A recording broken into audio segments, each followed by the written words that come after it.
Bueno, lo primero, buenas tardes. Gracias a Nace por invitarme y a los que nos estáis escuchando. Voy a intentar ser breve porque, eh, bueno, pues Pero también concisa e interesante. vamos a intentarlo, por lo menos que merezca la pena. Sí. La verificación y el contraste de datos de los que ha hablado Guillermo me parece súper interesante y además yo diría que es casi imprescindible en las redacciones de cualquier medio de comunicación. Pero seamos realistas. En el mundo en el que vivimos de la era digital, en el mundo en el que vivimos del mundo de las redes sociales, todos, prácticamente todos, somos productores y consumidores de contenidos mediáticos. Desde el momento en que abrimos un perfil en una plataforma, en una red, desde el momento en que bajamos una foto. Entonces, desde esa perspectiva, hay un montón o gran parte de la población que no tiene ni las herramientas ni tiene las habilidades de los verificadores y por tanto están más desprotegidos ante la desinformación, ¿no? Entonces, desde esa perspectiva, como digo, estamos expuestos al engaño y no todos contamos con ese conocimiento. Entonces, desde la Asociación de Periodistas de Almería, hemos pensado que no vamos a correr detrás de la desinformación para intentar desmentirla, porque ya hay empresas que lo están haciendo y lo están haciendo muy bien. Hemos visto cómo nuestro compañero, mi colega Neutral, ha explicado un poco todo el proceso de verificación de datos, pero sí creemos que existe una posibilidad de enfrentarnos a la desinformación. Y, por ejemplo, esa posibilidad fuera de las redacciones es la formación y la educación. La educación en un grupo y un colectivo donde estamos viendo son más vulnerables nuestros mayores, por ejemplo, estamos viendo que cada vez la brecha, no solamente por la brecha digital, sino también porque estamos asistiendo a una serie de fraudes digitales donde se ceba con nuestros mayores. Entonces, estamos viendo en los mayores, estamos viendo en nuestros estudiantes pequeños, el círculo último de primaria y de secundaria. Los adolescentes también están expuestos al bullying, lo hemos visto en las redes sociales, al grooming, o sea, podríamos estar hablando de muchos nombres complicados, no lo vamos a complicar más. Y también desde incluso otras asociaciones, empresas privadas, empresas públicas. Lo cierto es que cada vez no todo el mundo dispone de esas herramientas de verificación ni del tiempo. Entonces, creemos que desde la Asociación de Periodistas de Almería se puede hacer mucho trabajo haciendo o, digamos, ayudando en esa formación, dar un poquito de luz de cómo funcionan los medios de comunicación, cómo se elabora una información, cuáles son los canales. Y esto lo podemos hacer a muchos niveles. Lo podemos hacer en las escuelas, como lo hemos empezado a hacer desde el año pasado en Almería. Ya hay otros sitios, en Granada, en Sevilla, que llevan varios años con este programa de Desenreda, pero desde la asociación hemos intentado, entre una colega y yo, Anuska Benítez, que no está aquí con nosotros, crear también lo que es un taller para, sobre todo las aulas de primaria y secundaria, donde les explicamos un poco cómo funciona el tema de los vuelos. Incluso les ponemos, una vez que ya explicamos los conceptos, a que creen un bulo. ¿Para qué? Para que se den cuenta de lo fácil que es difundir y hacer un bulo. Entonces, desde esta perspectiva, lo que vemos es que empiecen un poco a discernir que no toda la información que reciben se la tienen que creer. Entonces, uno de los datos curiosos que nos hemos encontrado cuando hemos estado con ellos es que, por ejemplo, no habían manejado nunca un periódico. Parece un poco absurdo, ¿no? Pero, por ejemplo, no sabían cómo moverse y diferenciar secciones en un periódico, no podían distinguir lo que era una publicidad. El tema de hechos y opiniones lo tienen muy confuso. Entonces, el hecho de, digamos, llevarles un poco o darles a conocer cómo funciona el trabajo de un periodista en un medio de comunicación tradicional, cómo es el trabajo periodístico en otro proveedor de información, no a través de los canales, estamos viendo que hay más blogs digitales, estamos viendo podcasts. El hecho de ir dándoles a conocer todo ese tipo de funcionamiento también les abre un poquito más la mentalidad y, digamos, la reflexión a la hora de cómo considerar una información, ¿no? ¿Significa esto que son torpes o que los profesores no están haciendo su trabajo? No, para nada de eso. Lo que significa es que la mayor parte o las plataformas desde donde ellos reciben la información no son los medios tradicionales, no es la radio, no es la televisión y no son los periódicos. Ellos reciben la información a través de las plataformas TikTok, de Instagram, de WhatsApp y Twitter, si me apuras, en algunos casos, los más adultos. ¿Qué pasa? Que ya sabemos todos que la desinformación, vamos a hablar, o muchas informaciones que llegan a través de estas plataformas vienen desmembradas, vienen descontextualizadas, es decir, a veces se quedan simplemente con el titular y muchas veces pues ellos no siguen leyendo la noticia, con lo cual muchas de las noticias durante la pandemia o bulos que se han extendido durante la pandemia se los han tragado directamente. Bueno, y no solamente gente joven, también la gente mayor.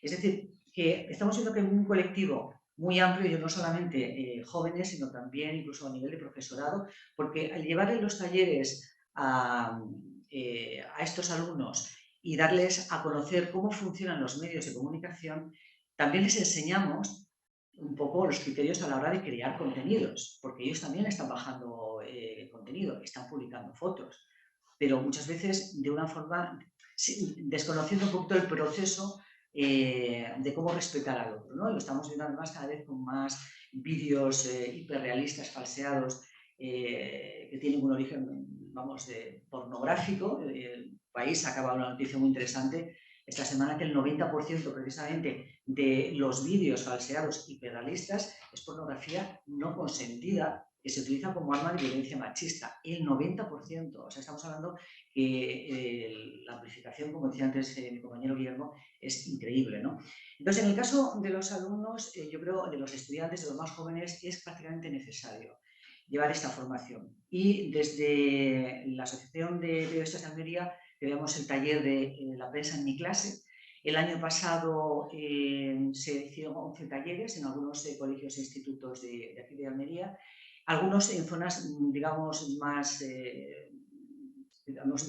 deprimidas, como en el Puche, donde hay que adaptar el taller porque el nivel cultural es más bajo. Y este año, o sea, hemos tenido una respuesta muy buena y este año nos han demandado incluso el doble de centros, ¿no? Entonces, hemos visto que por este lado hay mucho campo que hacer para poder hacer frente a la desinformación, es decir, dar formación y educación. La respuesta, como digo, ha sido muy interesante. Estamos este año, además, incorporando el podcast como una herramienta que está siendo cada vez más popular y además está llevando en el tema de las escuelas a que los jóvenes vayan más hacia un camino de participación colectiva. En un momento más individualista, yo diría, el hecho de que tú les pongas en un podcast a trabajar y que cada uno se reparta las funciones, que tengan que cada uno aportar sus ideas, también qué haces tú, qué hago yo, eso también da un mayor nivel participativo en las aulas. ¿La educación mediática como antídoto frente a la desinformación? Por supuesto.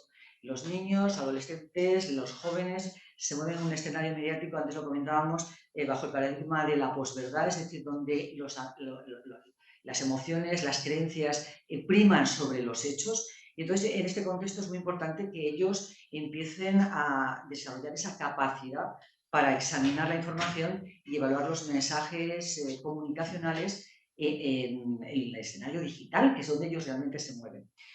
¿La alfabetización mediática e informacional es parte de la solución? Totalmente de acuerdo, y no lo decimos nosotros. La UNESCO lleva ya un par de décadas recordando e insistiendo en la necesidad de capacitar a los ciudadanos para que conozcan y comprendan cómo funcionan los medios de comunicación tradicional y también cualquier otro proveedor de información, porque de esa forma podemos tener también un análisis más crítico del contenido que leemos, del contenido que estamos recibiendo y tomar decisiones fundamentadas como productores y usuarios de información, ¿no?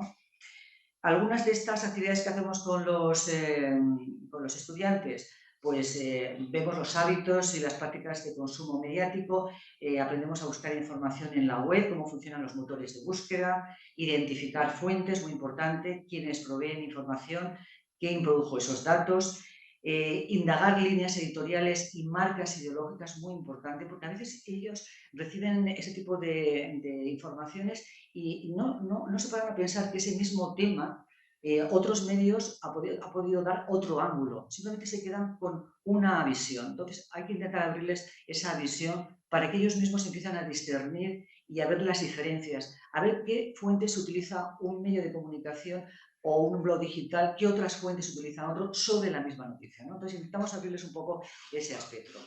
Creemos que esas herramientas en las aulas pueden además ser unos aliados perfectos para el profesorado, porque es una forma entretenida y además también muy dinámica de darle al estudiantado esa forma de que reflexione sobre el impacto que puede tener la desinformación, perdón, en la era digital.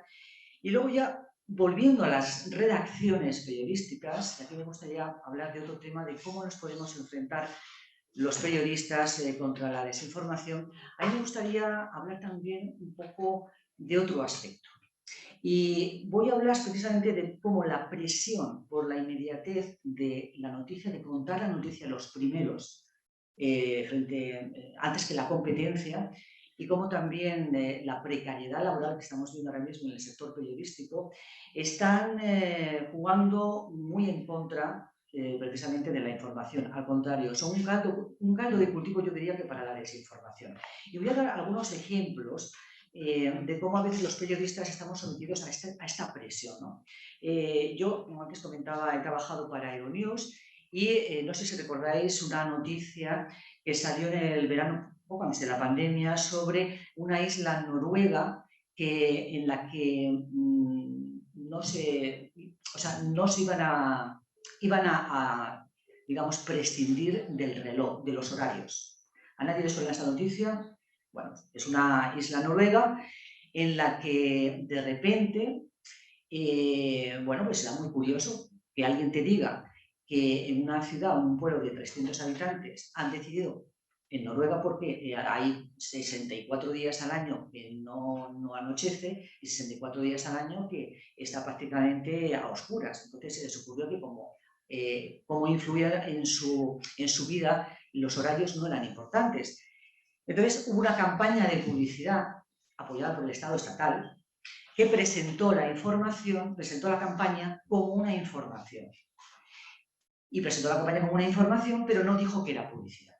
Esto, desde luego, llegó a los medios y era muy goloso, porque era el primer pueblo, la primera parte del mundo donde no iba a haber horarios, ¿no? ¿Cómo iba a funcionar un país? Bueno, pues esta noticia salió en 1.200 medios. Yo casualmente me encontraba en Copenhague y conocí muy pronto que fue un bulo porque casualmente en la televisión danesa se comentó y uno de los periodistas daneses que conoce, digamos, el humor de sus colegas del norte de Noruega, dijo, esto me parece un poco raro, que vaya a haber una isla ahora mismo que vaya a quitar el reloj, no vaya a haber horarios, cómo va a trabajar la gente. Y entonces se le ocurrió llamar al periodista local para decirle, oye, ¿esto es verdad o no es verdad? Entonces el periodista local le dijo, no, esto es un bulo. Esto ha sido pero es que se le ha ido de las manos a la agencia, esto ha sido una publicidad, pero el caso es que como ya lo están retransmitiendo los medios de casi todo el mundo, y hablo de la BBC, hablo de The Guardian, o sea, estoy hablando de medios prestigiosos, hablo de la CNS, de la CBS, o sea, todos los medios más globales, y en España, no voy a citar nombres, pero todos los grandes medios sacaban la noticia. Entonces, cuando yo llegué casualmente esa semana a Euronews, a la redacción, y estoy leyendo la página digital, me encuentro que Euronews, donde yo estaba trabajando, había hecho, por supuesto, la noticia y encima había hecho una entrevista a un analista. O sea, no solamente estamos hablando de la noticia, sino que se había... ¿Qué pasa? Que ante esa situación, y es al punto que yo voy a ir ahora, yo creo que no contamos la verdad, es decir, nadie estaba diciendo, muchos medios ya saben que era un bulo, pero nadie contaba que eso no había sido un bulo. Y entonces nosotros decidimos hacerlo noticia. Y dijimos, no, vamos a contarle a los oyentes, a la audiencia, cómo nos la han doblado, o sea, cómo nos la han colado. Porque yo creo que también es importante que cuando nos equivocamos o no hacemos bien nuestro trabajo, en este caso hablamos de la verificación, se lo digamos al que nos está escuchando. Efectivamente hicimos una noticia de cómo realmente nos lo habían colado, pero no solamente a nosotros, sino a 1.200 medios. Sí hubo un pecado por parte de la agencia turística noruega, que tuvo luego que pedir perdón a las 2 semanas, porque se le fue de las manos el tema. Hicieron de una campaña publicitaria una información, pero no dijeron que era publicidad, entonces eso es engañosa. Pero nosotros, como periodistas, estamos para poder corroborar y verificar que realmente los datos son esos datos. Y a veces es simplemente tan fácil como coger un teléfono y llamar a un colega. Y eso no se está haciendo ahora mismo. ¿Por qué? Porque no hay tiempo, porque tenemos esa presión por ser los primeros en sacar la información. ¿Cómo vamos a dejar que esté esa noticia saliendo en varios medios y nosotros no ir detrás? Entonces, bueno, no, ya no solamente eso, el mismo tiempo que tardamos en buscar a un sociólogo, porque de esta noticia la BBC hizo entrevistas a sociólogos, se hizo entrevistas a politólogos, se hizo entrevistas, es que no podéis imaginaros lo que dio de sí este bulo. Y a las 2 semanas, lógicamente, luego pidieron perdón, ¿no? Pero creo que es importante que la honestidad y la ética profesional se imponga muchas veces en nuestro trabajo, porque eso nos va a ayudar a que podamos tener un poquito de mayor reconocimiento por parte del público en el momento en que el oficio periodístico no está pasando ni atravesando uno de sus mejores momentos. Por tanto, yo creo que sería muy interesante que también desde los medios, los periodistas, tuviéramos en cuenta también esa capacidad. Pero no solamente los periodistas, sino también las empresas periodísticas, porque el afán, como yo digo, de informar primero es lo que nos está haciendo que muchas veces sacrifiquemos la confirmación de los hechos y desfiguremos la realidad. ¿Por qué? Porque la hacemos más atractiva y queremos que más clickbait, queremos que la gente nos clique, porque al final lo que nos ingresa dinero es la audiencia, ¿no? Entonces, el poder combinar, y es aquí donde creamos el conflicto. Las empresas periodísticas, lógicamente, en el mundo empresarial, desde la perspectiva económica, tienen que ser rentables. Y entonces ellos ven la información como una mercancía, ¿vale? Tienen que ser rentables y, lógicamente, para poder seguir funcionando, tienen que ingresar publicidad. Pero estamos asistiendo a un momento en el que las redacciones periodísticas se están reduciendo. Sí es verdad que la tecnología está ayudando mucho, pero también hay mucho trabajo que la tecnología no puede hacer. Entonces, al periodista se le está quitando mucho tiempo para verificar. Va a un ritmo, no sé si Guillermo estarás de acuerdo conmigo, va a un ritmo en el que, bueno, si lo dice una agencia de noticias, si lo dicen otros medios creíbles, pues es que no podemos dudar. No, muchas veces tenemos que hacer el trabajo como se hacía desde hace mucho tiempo antes de Internet, y es cogiendo teléfono. Muchas veces no cogemos el teléfono. Y es tan sencillo como coger el teléfono, llamar a un colega y verificar si esa noticia es verdad o no, ¿no? Entonces, ¿cómo conjugar esa dificultad muchas veces de compaginar los intereses económicos de las empresas y las convicciones morales de los periodistas, donde tenemos que llegar como a un equilibrio, ¿no? Porque sin esa ética moral y honestidad a la hora de trabajar, no nos podemos ganar la credibilidad del público. Y ahí yo creo que en este momento donde hay tantísima desinformación y en donde la gente está como un poco confundida con tanta desinformación o sobreinformación, es donde los periodistas tenemos que, digamos, hacer un trabajo o un esfuerzo mayor. Si queremos volver a recuperar esa credibilidad, tenemos que conseguir llegar a un consenso, que no todos sean intereses económicos, que no todo sea a ver dónde conseguimos más audiencia, sino que prime la calidad y el servicio público de lo que es una buena información, ¿no? Y, por tanto, resumiendo, educación, formación y ética profesional para mí son fundamentales. Creo que la educación y la formación de la población va a garantizar que los discursos de odio no tengan cabida. Vamos a empezar un poco desde abajo.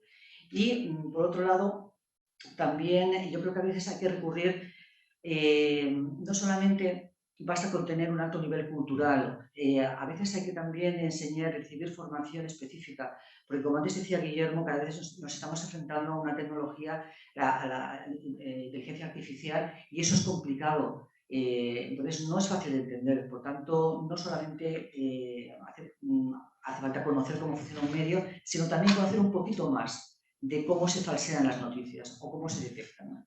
Y ya me apunto para terminar una frase de un profesor de periodismo británico, por darle un toque así positivo a esta intervención, se llama Evil Gaber, que decía que las informaciones falsas han transformado el periodismo, ya que le plantean un serio desafío en la medida en que no siempre resulta evidente distinguir lo que hay de ellas de verdadero y de falso. Y ese es el problema. No obstante, los bulos e informaciones truncadas contribuyen al mismo tiempo a reforzar de forma importante el papel del periodismo.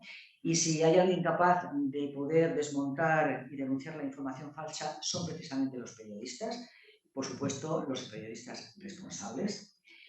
Y evidentemente yo diría que a corto plazo esas informaciones falsas son como una espinita clavada en el pie de los profesionales, pero a más largo plazo van a reforzar la legitimidad de la profesión periodística y darles mayor peso en la sociedad, y espero que esto ocurra. Pero bueno, ahora estamos todavía en el corto plazo, con lo cual tenemos un camino todavía que recorrer. Muy bien. Pues muchas gracias.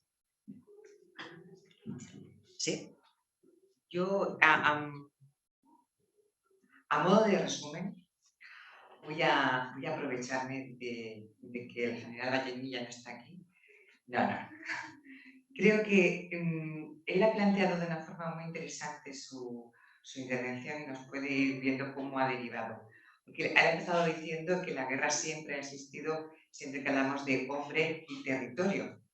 Entonces, en estas jornadas hemos empezado a hablar del concepto de guerra, territorio, hemos pasado a geopolítica, porque hemos analizado con el senador y también con el representante del Parlamento las medidas que se toman para el espacio europeo, pero ya dentro de la intervención del propio Jürgen Höcking hemos hablado de ciberespacio.